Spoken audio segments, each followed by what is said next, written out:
everyone, and welcome back to another episode of Baking by the Book. I am author Liz Tolsma. When I am not writing World War II or historical novels, I like to be baking in the kitchen. It's my stress reliever. And what we do here on this channel, it's really fun as we combine books and baking. So I take some of my favorite books that I've read that I really love, that maybe mention a food or a recipe in them, and I like to bake it up for you.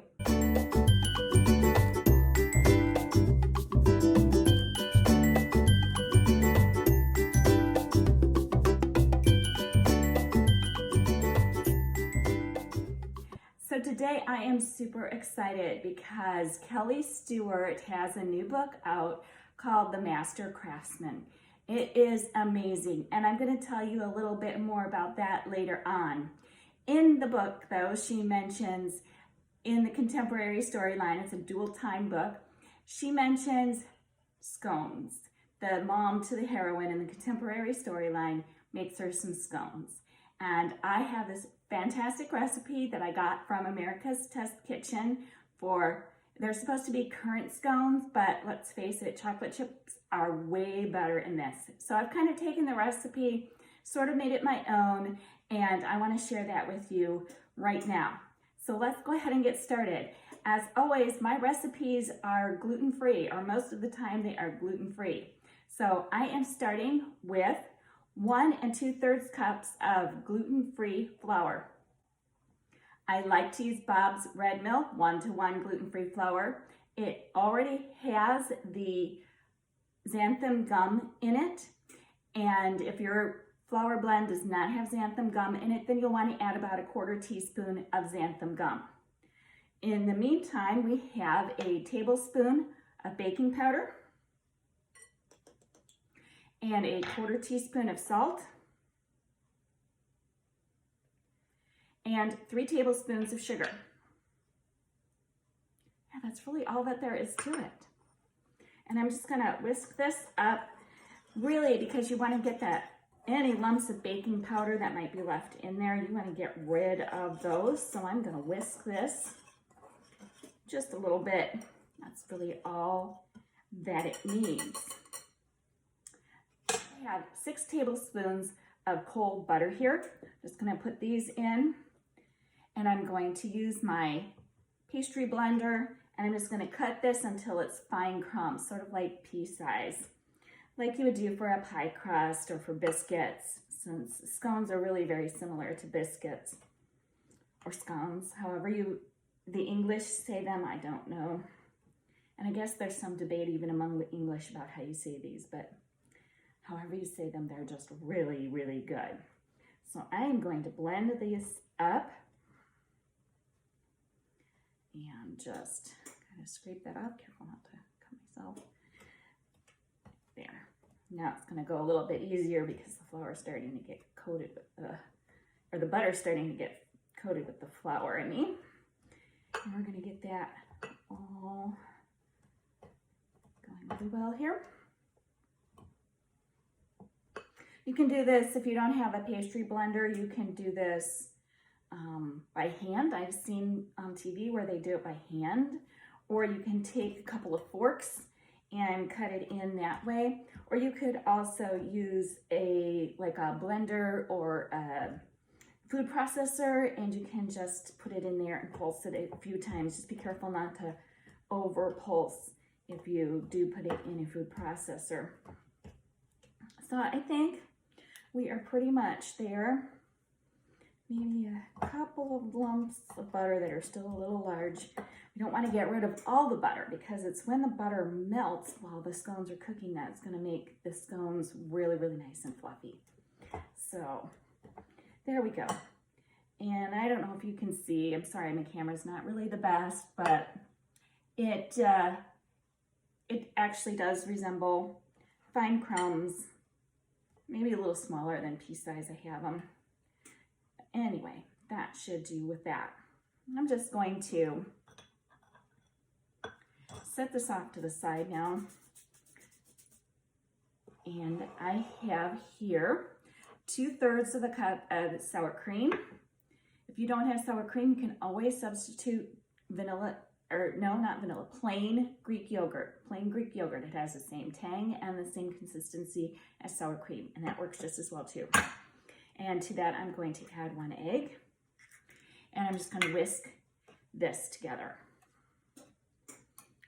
And probably should have had this in a little bit bigger bowl, but there we go. I think getting that combined. It'll get combined too when we put it in with the flour mixture, which we are just about to do. I pretty much have my egg and my sour cream combined, and so I am going to put this then into the flour mixture.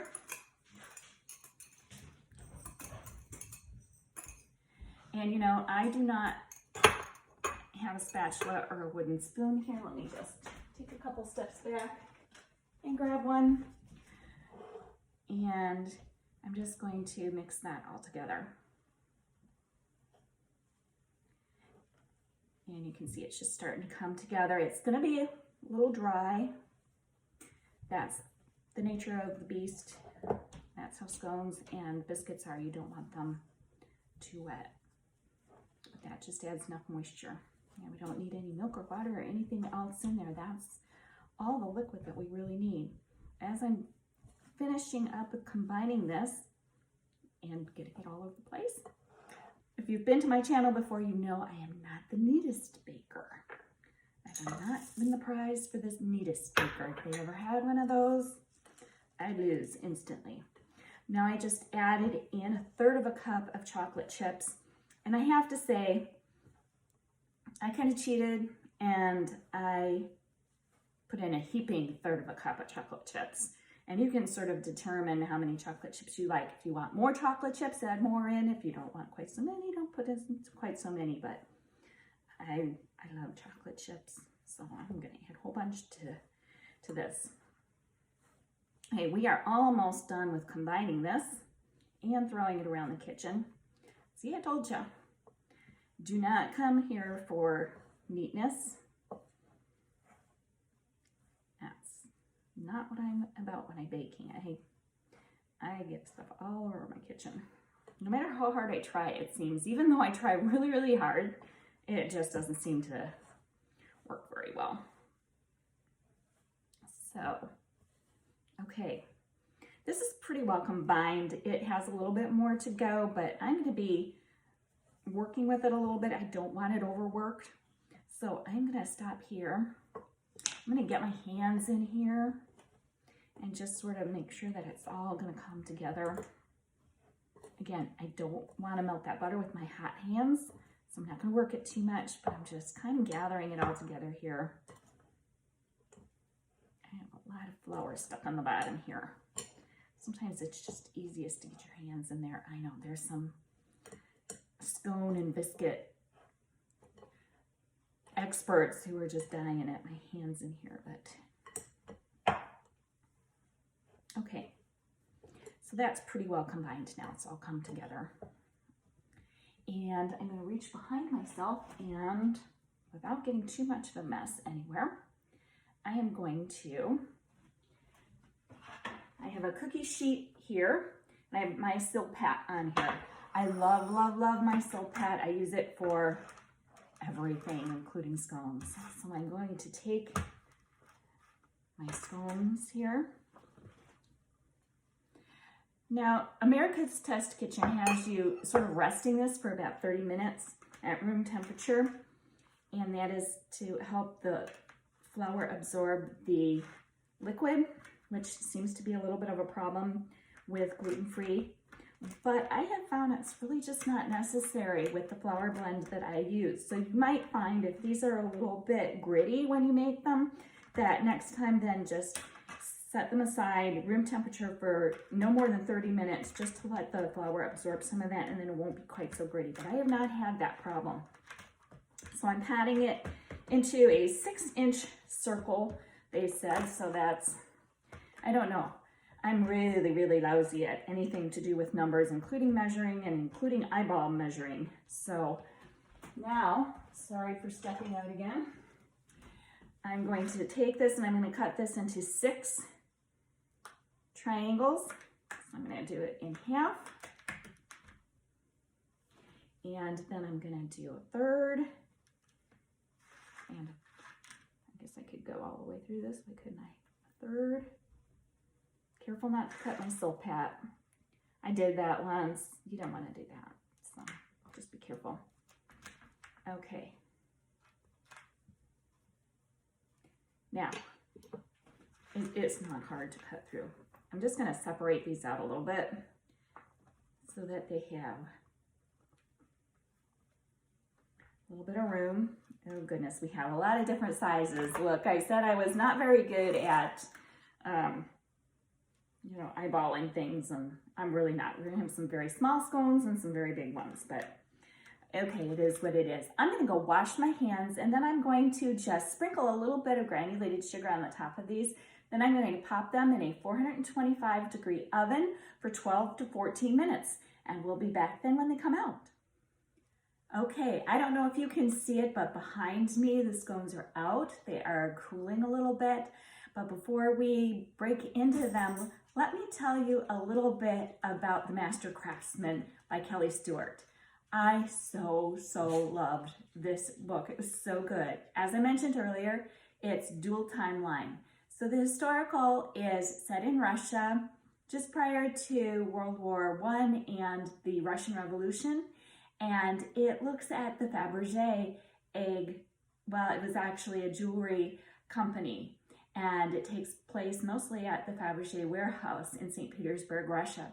And it talks a lot about how these eggs were created, why the eggs were created, and it focuses on one young woman who is a master craftsman or becoming a master craftsman at the Faberge warehouse.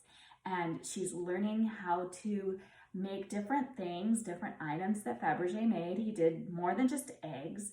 He only made 52 eggs throughout the entire time that he did that before the Russian Revolution toppled the imperial family. But he did other things as well. And so she's learning the craft, and then she is working on something very special, a special egg. And this is where the fiction comes in. Kelli Stuart takes some license and hypothesizes, what if there was a 53rd egg? And so it shows then this historical character actually as she flees Russia after the Russian Revolution, and she has this 53rd egg, and what happens to this 53rd egg? So in the contemporary storyline, the heroine is estranged from her father, who has been a treasure hunter and so gone really all of her life.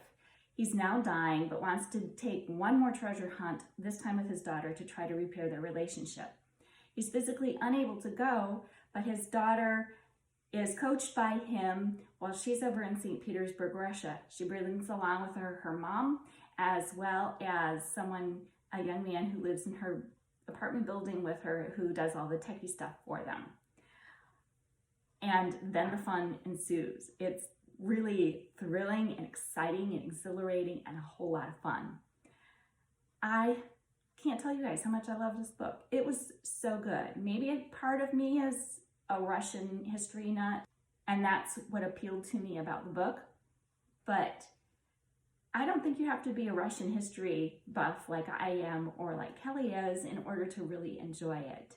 If you love history, it's perfect. If you love a little bit of excitement in a book, it's perfect for you. And if you like to hypothesize, what if there were a 53rd Faberge egg? What might have happened to it? And what was it? And also, I challenge you, if you do pick up Kelli Stuart's book, which is going to be linked below, along with the recipe for these scones and all kinds of other links, I highly recommend that you get Kelli's book. And if you do pick it up, I challenge you to solve the mystery of why she called this book The Master Craftsman. There really are two reasons why she did that. I'm also going to link to my podcast because Kelli and I sat down and we talked a little bit more about her book on the podcast. So please check that out. And you're going to probably wonder why I didn't make anything Russian, but she didn't really mention any Russian baking recipes per se, and I don't really know any.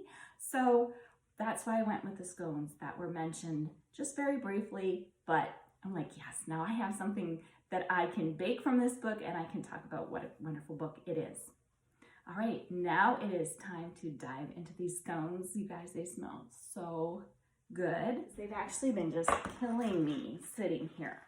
Now, I've seen like shows that they put clotted cream or butter or something like that on there, and I don't know if you really need to do that. These are good enough without that.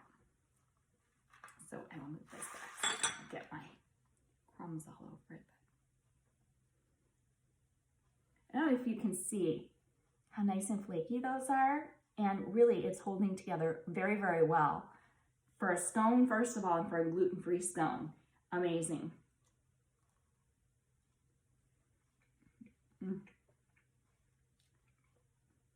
They're still slightly warm, which I think is when they're at best.